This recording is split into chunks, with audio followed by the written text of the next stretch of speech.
Henry the Green Engine. This is a story about Henry the Green Engine. Henry was often ill and couldn't work, but then he tried some special Welsh coal and got the chance to show everyone just what he could do. Henry was a big engine. Sometimes he could pull trains, but sometimes he felt too weak and had to stay in the yard. One morning, Henry was feeling very sorry for himself. "I suffer dreadfully and no one cares," he said. "Rubbish, Henry," snorted James. "You don't work hard enough." The Fat Controller spoke to Henry. "You're too expensive, Henry," he said. "You have had lots of new parts and a new coat of paint, but they have done you no good. If we can't make you better, we will have to get another engine instead of you." This made Henry, his driver, and his fireman very sad. The Fat Controller was waiting when Henry came to the platform. He had taken off his hat and coat and put on overalls.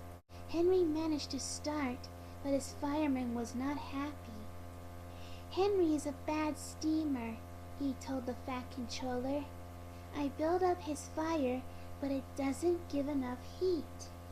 Henry tried very hard to pull the train, but it was no good. He didn't have enough steam. He gradually came to a stop outside Edward Station. "Oh dear," thought Henry. "Now I shall be sent away. Oh dear, oh dear." Henry went slowly into a siding and Edward took charge of the train. "What do you think is wrong, fireman?" asked the Fat Controller. "It's the coal, sir," he answered. "It hasn't been very good lately. The other engines can manage because they have big fireboxes, but Henry's is small and can't make enough heat.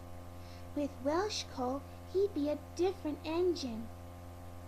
"It's expensive," said the Fat Controller. "but Henry must have a fair chance. I'll send James to fetch some." Henry's driver and fireman were very excited when the coal came. "Now we'll show them, Henry, old fellow," they said. They carefully oiled Henry's joints and polished his brass until it shone like gold. Henry felt very proud. Then Henry's fireman carefully made his fire. He put large lumps of coal like a wall around the outside of the fire.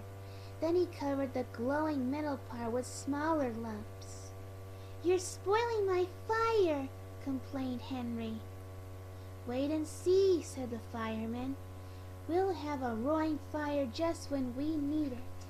The fireman was right. When Henry reached the platform, the water was boiling nicely and he had to let off steam. Wheesh! "How are you, Henry?" asked the Fat Controller. "Peep, peep, peep," whistled Henry. "I feel fine." "Do you have a good fire, driver?" the Fat Controller asked. "Never better, sir, and plenty of steam," he replied. "No record breaking," warned the Fat Controller. "Don't push him too hard, driver." "Henry won't need pushing, sir," the driver replied. "I'll have to hold him back." Henry had a lovely day. He had never felt so well in his life.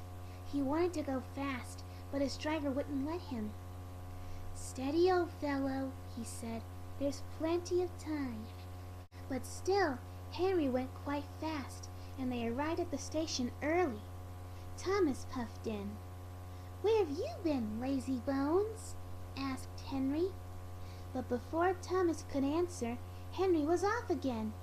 "I can't wait for slow tank engines like you," he said. "Goodbye," and he sped off. "Gosh," said Thomas to Annie and Clarabelle. "Have you ever seen anything like it?" Annie and Clarabelle agreed that they never had. Henry was very happy With his new Welsh coal, he could work as hard as the other engines. Then one day, Henry had a crash and the Fat Controller sent him to be mended. Workmen gave Henry a brand new shape and a bigger firebox so he wouldn't need special coal anymore. Now Henry is so splendid and strong, he sometimes pulls the express. Peep, peep, beep, beep, beep, beep, whistles Henry happily. Oh, Henry. The